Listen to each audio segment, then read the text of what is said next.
Hey everybody, in this video we are going to be going over the Tuesday column of the week 6 independent practice. So Tuesday column is a review of chapter 3, which was expressions, all about expressions. Now what makes an expression different from what we're working with now, inequalities, and then what we worked with a little bit was equations, is that you can't solve out an expression. So some of the questions that I got while we were doing expressions was, what is the value of x, or what is the value of y? Well, the thing about expressions is you can't determine the values of x and y because x and y, this whole expression, is not set equal to anything. It's not an equation. So let me show you a small example of what that means. 3x is an expression. I don't know what x is equal to, but if I were to set it equal to something, this is now an equation. Because of the equal sign, you can see equal and equation start with the same thing. And so now that it's an equation, now I can determine what the value of x is. I can divide both sides by 3. 3 divided by 3 leaves you with just x is equal to 3. And that makes sense because if I take this 3 and I substitute it back into x, 3 times 3 is 9. So all of these expressions, the only thing that we can do is we can just simplify them down. So that's the goal with all these, is place them in their simplest form. How do we do that? Well, there are 3 steps that I want to remind you of for simplifying expressions.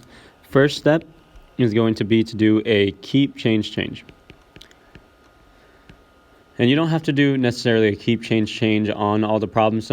If you're at the point where you feel like I don't need to do the keep, change, I understand what it means to subtract a negative number, I understand what it means to subtract a bigger number than what I have, then you may not need to do the keep, change, but it's a good step to just kind of facilitate everything. Step 2 is going to be to do a distributive property check. So we're going to check for the distributive property. And so you can see here that we do have some distributive property going on. And then the last thing that we're going to do is we're going to add our like terms. So we can only add like terms, something like 3x plus 3x, well that's equals 6x, but 3x plus 5, because that 5 doesn't have an x attached to it, those are separate terms. Those are different terms. You can't add those together. That's still just equal to 3x plus 5. So let's actually put that into practice now by knocking out the first one. Move this over to the side. So first thing I'm going to do for this problem is I'm going to do a keep, change. So I see that I've got a minus subtraction sign right here. I'm going to change that to a plus, and then the thing that follows it right afterwards is this 2. So I'm going to change that positive 2 to a negative 2.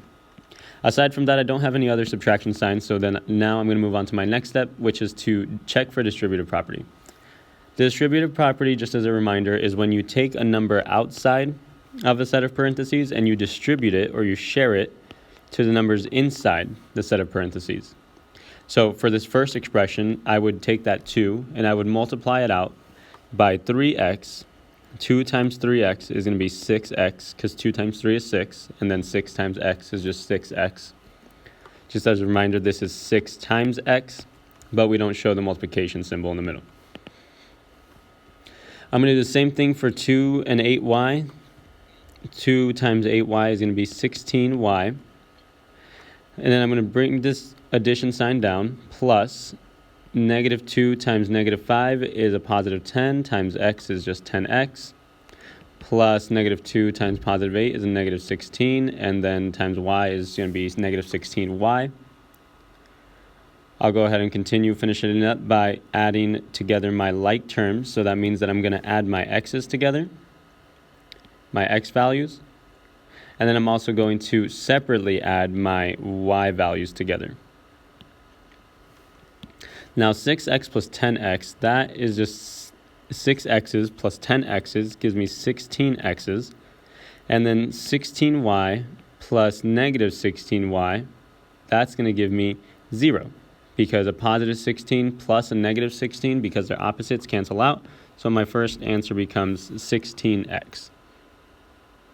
So there's how you knock out those problems. Now that obviously took a bit longer because I was explaining to all the steps through you, just kind of reasoning through what we're doing. But as you get better with these, as you put in more practice with these, they'll just be, you can do them fairly quickly. Let's try the next one. So first step, keep, change. This is a negative sign, not a minus sign, so I'm not going to change that. But I am going to change this minus 4 to a plus negative 4, and this minus 3 to a plus negative 3. And then I've got no more minus signs after that. Next thing I'm going to do is I'm going to do the distributive property. This negative sign actually is a number. You got to remember that there's this one number that we continuously make invisible, and that's the number 1. That negative sign is technically a negative 1. Let me put that down here so it doesn't confuse you. So that negative sign is technically a negative 1 that hangs outside there. So that's the number we're distributing into the expression, into 5x plus negative 4. Now, the only thing that that's really going to do, because 1 times any number is going to be that same number, the only thing that it's really doing is it's going to change the sign of it. Because multiplying by a negative is going to change whatever sign it is to its opposite form. Let me show you. Negative 1 times a positive 5x is going to just change it to a negative 5x. Plus negative 1 times a negative 4 is going to change that negative to a positive 4. So now we're going to do the same thing. We're going to drop down that plus sign right there between them, and we're going to do negative 3 times x. That's going to be negative 3x. And negative 3 times 14 is going to be a negative 42. Now that I've knocked that out, the next thing I'll do is I'm going to add my like terms. That means I'm going to add my x's together, and then I'm going to add my whole numbers separately, my integers. I'm going to add those separately. Negative 5x plus negative 3x is a negative 8x. And then 4 plus negative 42, opposite signs, so subtract them. It's going to be 38, bigger numbers negative, so it's going to be negative 38. So then my final answer becomes negative 8x plus negative 38. All right, the next